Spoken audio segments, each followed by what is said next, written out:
Corponor y Corpocesar aunando esfuerzos ambientales.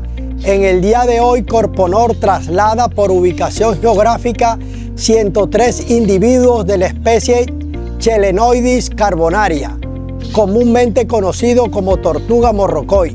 Y Corpocesar, después del proceso de rehabilitación de la misma especie, se adjunta con 60 individuos para liberación en las áreas privadas de la empresa privada Drummond Limitada, donde hay áreas conservadas con muy buenas características ambientales que prometen que la especie pueda reproducirse y conservarse para cumplir su respectiva función biológica.